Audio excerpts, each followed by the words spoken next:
Hello, c'est Guillaume, ingénieur en finance de marché. Euronext, la célèbre action européenne des financières diversifiées et sa fameuse corrélation à la volatilité et au volume des marchés. Voyons voir si sa publication de 2023 est à la hauteur des ambitions d'Euronext. Alors quand on dézoome sur 5 ans, on peut voir qu'Euronext peut être vu comme une action avec un équilibre entre croissance et dividendes, qui, avec dividendes réinvestis, affiche quand même une rentabilité de plus 42%. Si on calcule bien sûr avec les dividendes réinvestis et avec l'hypothèse d'une flat tax à 30%. Sur un PEA en 5 ans, ça donnerait quand même un joli plus 50% de rentabilité sur le titre. Donc une action qui, malgré sa dernière année à moins 19% quand même, donc en repli, pourrait être une opportunité value de rentrer sur un titre à moins 20% de solde sur le marché, avec un niveau de rendement et de risque qui serait intéressant à moyen terme. Au passage, et c'est très important, si ce n'est pas déjà fait, abonne-toi pour profiter de ma prochaine vidéo d'analyse fondamentale d'action. Alors, Euronext, c'est une action qui cote au SBF 120 et au Stoxx 600,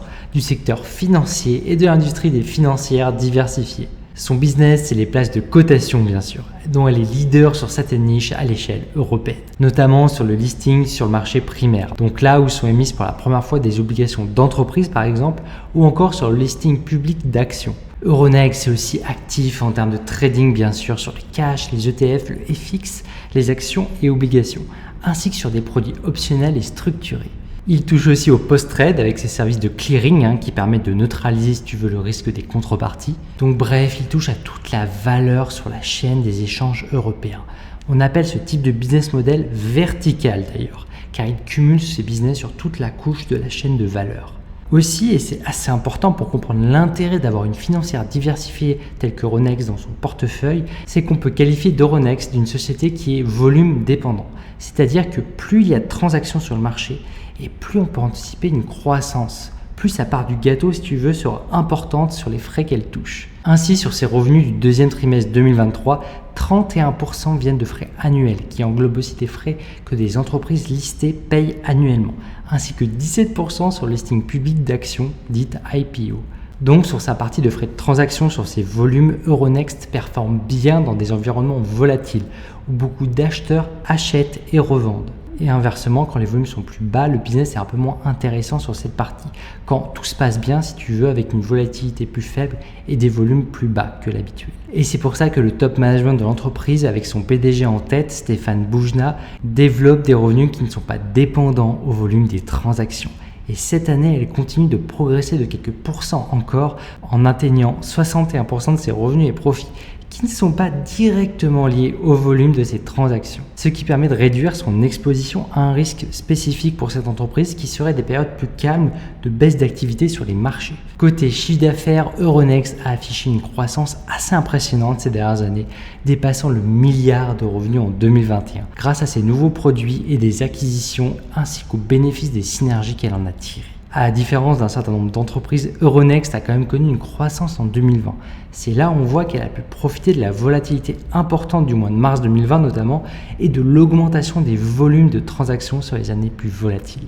Alors ce qui nous intéresse maintenant en tant qu'investisseur pragmatique, c'est qu'est-ce qu'on peut anticiper concrètement sur ces chiffres pour fin 2023 et pour les années qui viennent bien entendu.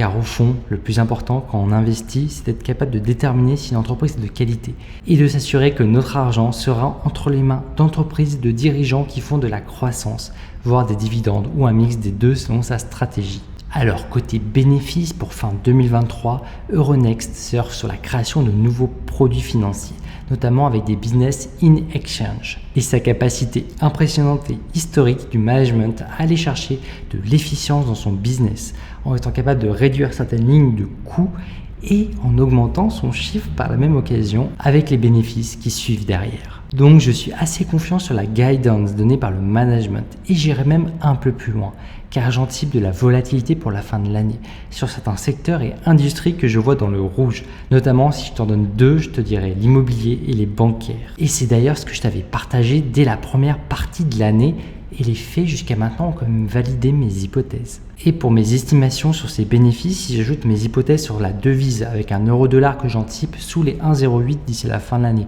et en ajoutant mes hypothèses sur les taux d'intérêt et sur sa croissance de ces divisions clés. j'arrive à 500 millions de bénéfices reportés, ce qui serait équivalent à 600 millions de bénéfices ajustés pour Euronext, soit une croissance de 10% en 2023 par rapport à son record de 2022 quand même. Donc là, clairement, ça traduit bien l'efficacité de son business model dans ce type d'environnement de taux élevés et de marché volatile. Si on regarde un peu les free cash flow, donc le cash qui rentre concrètement dans les caisses de l'entreprise, j'anticipe un rendement de 8%, ce qui est aussi bon pour Euronext. Côté dividende, Euronext a versé 2,22 € en mai 2023, soit 3,30% de rendement annuel. Et on peut anticiper 2,30 € pour 2024, soit presque 3,50% en rendement annuel. Donc une entreprise que j'étudie là pour son équilibre entre dividendes et son potentiel de croissance sur le prix de son action. On note quand même que Euronext a prévu un rachat d'actions de 200 millions, ce qui représente quand même 2,8% de ses titres en circulation au prix actuel. Et l'objectif de ce rachat, bien sûr, c'est de soutenir le prix de son action. Alors maintenant, on arrive à la partie la plus intéressante pour un investisseur pragmatique. On va regarder si l'action elle est chère ou pas. En d'autres termes, si le timing est bon ou pas pour entrer sur cette action. Et pour ça, non, on ne va pas regarder uniquement un prix avec un graphique. Car tu sais, un prix seul, ça ne veut pas dire grand-chose. C'est un mythe, les traits magiques sur les graphiques. D'ailleurs, quand je bossais en tant que trader front office dans un fonds d'investissement, ça nous arrivait de nous demander comment c'est possible de croire qu'avec des traits sur un graphique, qu'on puisse anticiper quoi que ce soit. Et ce, sans jeter un coup d'œil aux fondamentaux et sans connaissance pour pouvoir anticiper concrètement la direction que prend l'entreprise. Bref, je sais que certains peut-être utilisent encore l'analyse graphique ou dit analyse technique pour déterminer un prix potentiel d'entrée. Et bien sûr, là encore, t'es libre, tu fais comme tu veux. Là, je te partage mon opinion. Et ce que j'aimerais faire aussi, c'est inviter les adeptes de l'analyse technique à un questionnement.